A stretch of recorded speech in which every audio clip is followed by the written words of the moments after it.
Hello everybody, welcome to a single game commentary done by SBK, and this is between Rohjinwook and Rob. The only reason I'm commentating on this replay is to show you alternative hero for human versus orc gameplay. And by that I don't mean Farseer or Torrent Chieftain. I mean for humans, this is going to be alternative hero for Rohjinwook. um, I have no idea what that means. Maybe probably Korean. Yeah, anyway, the pink is gonna be pink is gonna be human. His name is Rohjinwook. He's gonna be the human on 2 o'clock on Echo Isles, and orc. The blue player is gonna be orc. His name is Rob on 10 o'clock. And I've been talking about this hero a lot whenever human versus orc has chosen to go this strategy, and a lot of you has asked me questions about why you picked this hero. And I think in this game I'm going to show you how this hero is going to be used in very creative ways. Here we go. This is the hero I was talking about. Blood Mage is going to be the first hero of choice for human player in the orc versus human matchup. And of course, if orcs had scouted this, the blood mage will at least die twice. This is how imbalanced or Blademaster versus everybody else. If you pick a weak hero like a blood mage or Keeper of the Grove versus orc as a first hero, and if you get scouted on a small map like this, your hero is gonna die at level 1 a couple times if the orc knows what he's doing. And that's the nature of the beast. Nature the half of the orc army can do for you. So blood mage, there's only one reason for human to go for blood mage. Well, two reasons. One of them is really not obvious. It's being used. Blood mage has been used for 2 rack footman rush. Just to use, you put down 2 barracks and get a blood mage, and you get like 20 footmen, and you use flame strike and a bunch of footmen to take down the other person's main, hoping the other person doesn't have enough money left in the bank to rebuild his main, and then you tower up in your base. That's the one pretty cheap way to do it. Another way to use blood mage for human is to just pretty much use. Oh, I think the peon's gonna get a peasant kill here. No, peon get that peasant. I think is killed by the creeps. Anyway, I think the only other reason you pick a blood mage for human versus orc is you're going to mass griffins, and yeah, we're gonna see how this is gonna work out for Rohjinwook. And the Blademaster is gonna try to get some peasant kill. 1 peasant down. Let's see. Blood mage hits level 2 now, and we're gonna see a mana drain, maybe a banish from the blood mage. No creepjack still. It's kind of weird. Anyway, I think the Blademaster gets in trouble over here. Yeah, watch how blood mage banishes his peasant, and the peasant is vulnerable right now, and they banish another peasant to surround the Blademaster inside, and mana drain on the Blademaster. This is kind of funny, and the Blademaster is gonna get killed by this banished peasant build, and not build, banished peasants around, and this ground needs to be careful not to get banished by this blood mage and get surrounded, because if you get banished, your movement speed is very gets reduced. So I don't know if this ground's gonna get surrounded by the use of banish, but looks like the Forge Trope Circuit is gonna get taken down half HP, and then here comes the Blademaster. By the way, there's a shop, proxy shop, right outside this tavern, so the Blademaster can do some healing in the middle. So Rob is looking to tank a lot of damage with that Blademaster, since the shop is right in the middle of the map. That's the most accessible location besides right outside the other player's base. Nice banish to save a footman right there. Tier 3 blood mage, so we're gonna see tier 2 level 3 blood mage, so we're gonna see level 2 banish from everything.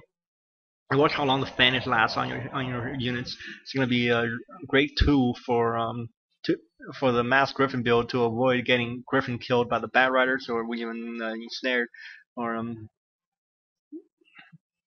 But blood mage is a weak hero. You need to get your second hero ASAP to support this blood mage, because the blood mage attacks damage output is not even close to the Blademaster's.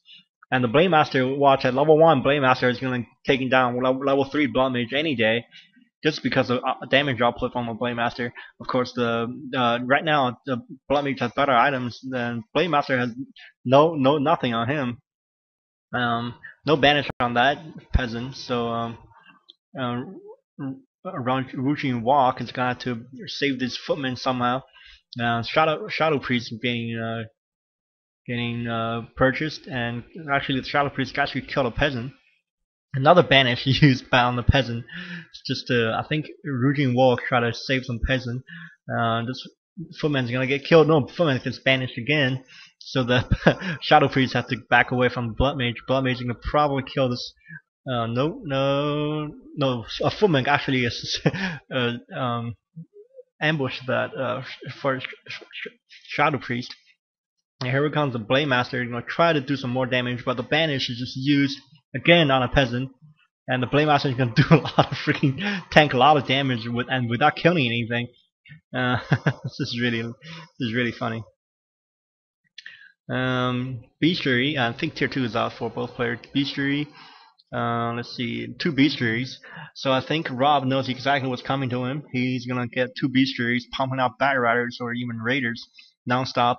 And it looks like Pink's the expansion's up, or what's his name?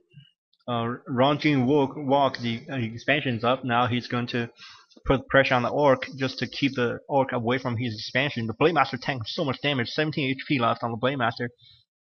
One Grunt actually gets banished, so Grunt couldn't do any damage, and he's probably gonna get surrounded here. That's Grunt get barely escaped. And Blood Mage has a infinite mana at this point. He can just drain mana from other heroes. Looks like the Blood Mage is gonna actually focus down this shop here. I think Blood Mage got some mana from the Blade Master. Blade Master has no more mana left, and Blood Mage is gonna drain more mana from the Shadow Hunter. And Hex, Blood Mage has to be Hex to stop draining mana from him. Yeah, this is what you can do with the human player, just to play non-standard versus the standard Orc build. Maybe sometimes you get things like this. The Orc player gets stupid and put a shop in the middle of the map, and it gets taken down. This footman used to run, by the way. And yeah, expansion's up. Shops being produced at the expansion though. It's very common strategy for human, because most battles are gonna happen outside your shop instead of your main. It's just the nature of the thing. Anyway, nice windwalk trick to get that Grunt out of there. I think that Grunt's gonna escape though. More mana drain from the Blade Master. Blade Master is gonna have any mana in this game. I don't think the Blade Master had to rely on the critical strike. I don't think if I were the Orc, after I hit level 3 Blade Master, I wouldn't even get level 2 Windwalk. I would probably get level 2 critical strike, just because I won't have any mana left from the Blood Mage mana drain. Let's just watch. You snare one off on the Blood Mage, but the Blood Mage banished himself from getting hit, and I think another snare is gonna go off, and Blood Mage banished himself again, so he will be able to get out of that snare. And of course, if you go into the a creep camp with the banished on, the creep's not gonna attack you. And Blood Mage has to use the Staff of Teleportation to get out of this creep camp. And yeah, nothing too out of the ordinary. Besides the Blood Mage, of course. Idle Peasant here for Rohjinwook. I don't know what he's looking. Tier 2 almost out for Rohjinwook, and after tier 2 he's gonna put down a lot of freaking Griffin Aries. And holy crap, that's a lot of tower attack expansion. Bunch of footmen is gonna try to jack the Orc player creeping. At this point, I feel like Orc player has nothing to do except nothing else to do against this Blood Mage and Griffin combination, except to go for expansion and what's going on here? To go for expansion and just try to pump out the Bat Rider himself. Of course, Blood Mage with the Paladin is a really deadly combo, because there's no way you can kill them. If your Paladin gets in trouble, Paladin pops the potion, Divine Shield, or the Blood Mage can banish them. And if a Blood Mage gets in trouble, Blood Mage can banish himself, or Paladin can heal him. So you gotta pick a poison if you want to. You gotta focus down units